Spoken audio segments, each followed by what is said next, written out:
pasti saya percaya bisa memetik sesuatu hal yang dari apa yang saya inginkan, yang saya goalskan di tahun 2024. Happy hockey! Makin happy! Makin hockey!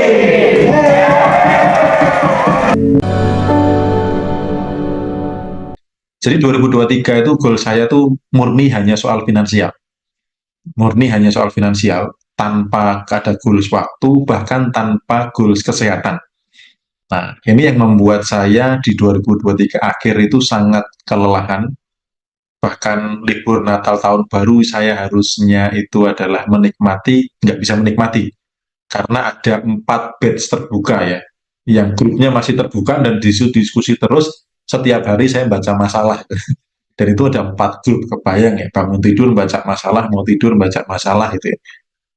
Orang lain plong, saya senep gitu dalam tanda kutip ya. Nah, akhirnya membuat saya terbebani dan memang duitnya luar biasa.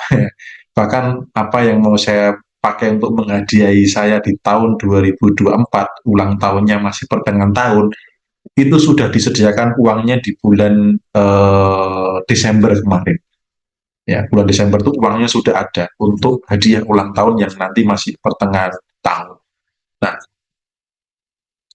akhirnya saya mulai ada goals di 2024. Salah satunya adalah saya mengurangi kesibukan, namun duitnya lebih banyak. Itu ya.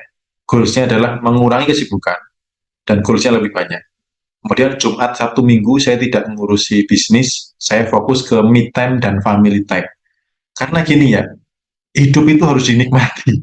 Jadi saya tuh 2024 tuh mau menikmati hidup tanpa mengabaikan uang masuk. Dan uang masuknya jauh lebih banyak dibandingkan saya yang dulu hanya fokus ke finansial. Terkait goals kesehatan saya juga ada Pak, karena menikmati hidup tuh kalau nggak sehat nggak bisa, apalagi dengan obesitas atau dengan berat badan berlebih. Saya bersyukur sudah turun 4 kilo, dari 89 ke 85, dan teman-teman di kelas offline kemarin pasti nonton ya, saya punya pakai botol apa namanya, saya ambilkan dulu ini, botol air yang untuk produksi air hidro ya. Nah, ini saya ini baru batin gitu ya. Saya tuh baru batin, saya tuh pengen sesuatu hal yang bisa meregenerasi sel. Gitu. Nah, ini air ini dibuat oleh mesin ini untuk menjadi hidro, dipecah antara H2 dengan O-nya dipecah, lalu itu bisa dikonsumsi bahkan untuk inhalasi, jadi pakai selang oksigen dimasukkan ke hidung, dia jauh lebih cepat meresap ke tubuh. Itu gara-gara saya memang pengen 2024 lebih sehat, termasuk mengurangi berat badan, Pak. Kemarin istri saya juga searching di Instagram, ada apa perawatan kavitasi atau apa namanya, jadi kayak semacam kayak setrika perut gitu ya, bukan sedot lemak ya, lebih kepada menghancurkan lemak dengan gelombang suprasonik atau apa gitu. Terus pas saya lagi konsultasi ke sana, saya ngecek usia sel saya itu 45. Padahal usia real saya 35. Artinya saya menua 10 tahun karena radikal bebas, karena yang lain sebagainya. Nah, saya batin nih, apa yang bisa buat meregenerasi sel saya? Apa yang bisa membuat saya, tubuh saya ideal? Karena ketika dicek pun lemak saya juga berlebih itu. Walaupun badan saya tidak gemuk banget, tetapi di bagian perut saya kurang nyaman karena agak over ya, lingkar perut saya itu 100 cm kalau nggak salah kemarin. Nah, saya merasakan di Januari ini sudah banyak pintu yang dibukakan.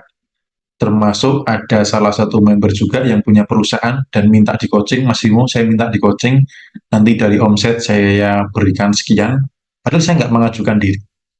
Terus kemudian Pak Madiku 2 hari, minggu kemarin 2 hari intens meeting dengan saya di Jogja, ada project bareng yang goalsnya besar, sampai di kemarin saat saya ke Jakarta pun saya diminta ke kantornya, dan mungkin besok ini Jumat atau Sabtu ini saya ketemu lagi, karena kami ada uh, sesuatu hal yang mau dikerjakan bareng. Terus saya dimasukkan ke salah satu PT teman saya yang potensinya gede banget. Terus apalagi ya, di Januari ini saya banyak pintu masuk rezeki yang saya di situ tuh tidak perlu effort banyak. Artinya tetap bisa saya lakukan dengan santai. Nah, kalau poin saya dulu waktu mau dari kerja ke lepas kerja, saya 4 tahun itu terombang-ambing, kanan kiri ngalor ngidul, jatuh bangun, bahkan saya memutuskan resign itu di kondisi yang konyol dalam tanda kutip. karena namanya belum belajar ya. Jadi saya tuh punya goal gini, sebelum anak saya bisa ngomong, saya harus sudah riset.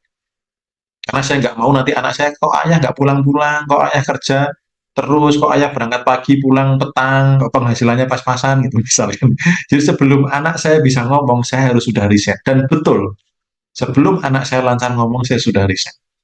Tetapi risetnya konyol, karena ya itu, saya belum tahu ilmu afirmasi saat itu. Makanya sekarang di 2024 saya detailkan betul. Nah, terus kemudian masa di mana orang zona nyaman, mana di mana masa orang itu sudah terbiasa diatur, di manage, kita sudah disupervisi, tinggal menjalankan. Peraliannya inilah yang butuh transisi, ini butuh butuh effort gitu. Artinya butuh dipantau betul.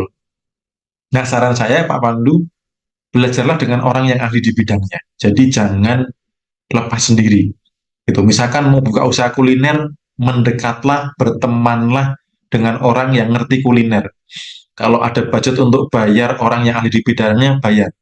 Kalau bisa belajar, ya satu contohnya misalkan ke TikTok affiliate, walaupun tutorialnya belum saya sempurnakan ya. Tapi ini konten kreator tuh kedepannya bakalan menjadi profesi yang, mohon maaf nih ya teman-teman, gajinya bisa melebihi direktur. Teman-teman kemarin yang di, mungkin ada yang datang di Kopdar Jago TikTok Affiliate Jakarta, saya minta 2 orang maju yang omsetnya di atas 1 juta, di atas 100 juta sebulan, yang satu itu 600 juta sekian sebulan. Padahal belum ada sebulan, tanggal 6 bikin akun, kemarin Kopdar di tanggal 28, belum ada sebulan. Komisinya berapa? 95 juta sebulan. Ini seorang konten kreator sudah ngalahin gaji direktur bahkan. Gitu loh ya. Jadi, karena apa? Ya belajar dengan orang yang ahli di bidangnya. Jadi ketika mau transisi untuk ke mandiri, belajarlah dengan orang yang ahli di bidangnya. Lalu ketika menentukan beberapa goals, pastikan detail ya. Detail, kemudian apa namanya, dibarengi dengan rasa yang happy gitu. Karena kalau target, jujur aja Pak, kalau saya, tipe saya, target itu saya nggak nyaman, kayak beban gitu loh, harus sekian gitu. Tapi kalau goals untuk dilampaui, untuk dicapai, itu saya lebih happy gitu. Jadi list betul 2024 ini akan apa saja, termasuk misalkan dekat dengan anak istri. Kalau saran saya Pak, jangan jangan dikondisikan harus kerja, walaupun mungkin jalan satu-satunya kerja, tapi dekat dengan anak dan istri dengan penghasilan yang lebih banyak dari sekarang, atau tentukan angkanya minimal sekian. Nah, nanti perkara dapatnya dari kerja, dari wirausaha, itu kita lepas. Jadi saya pun ketika goal saya mengurangi kesibukan, tapi duitnya lebih banyak, itu saya nggak tahu nanti pada saat menentukan kemarin, saya belum belum tahu datangnya bakal dari mana. Tapi Januari ini, itu saya sudah dapat. Bahkan yang saya bilang botol ini tadi ya, botol hydro ini ya, ini pun ada nilai bisnisnya gitu loh. Saya langsung diketemukan dengan ownernya gitu loh, yang ada peluang bisnisnya. Ini keren sekali. Makanya di dalam goals itu pastikan sesuatu hal yang menggairahkan, menyenangkan, detail. Setelah itu lepaskan. Artinya dari mana datangnya nggak usah dipikir. Kalau saya lebih cenderung hari-hari saya membayangkan eh, yang seneng-seneng. Contohnya nih, karena saya pengen menikmati hidup, sebulan sekali saya akan menginap di hotel-hotel mewah di Jogja. Kemarin saya sudah lakukan di anniversary kemarin, itu di Hotel Bintang 5 di Jogja. Saya nginap di sana, 2 kamar yang connecting dengan, sampai saya tuh mau nangis ngajarin anak saya renang gitu loh. Karena masa-masa kedekatan itu harusnya tercipta lama, tapi 2023 saya terlalu sibuk dengan yang namanya uang. Tapi ketika menikmati hidup itu, wah, luar biasa. Ketika berdekatan dengan istri, waktunya lebih banyak, itu yang saya pikirkan adalah itu. Saya sebulan sekali nginap di hotel-hotel mewah, saya ada waktu untuk me time, untuk family time, untuk jalan-jalan. Itu yang saya bayangkan. Duitnya dari mana? Saya nggak mikir. Yang Januari ini sudah 4 sumber rezeki baru mendekat ke saya. Bahkan beberapa sudah deal. Itu saya nggak mikir. Serius, Pak Majiku itu baru minggu kemarin teman-teman nemuin saya. Mas Imo, saya jujur aja melamar Mas Imo. Saya mau kerja sama bareng.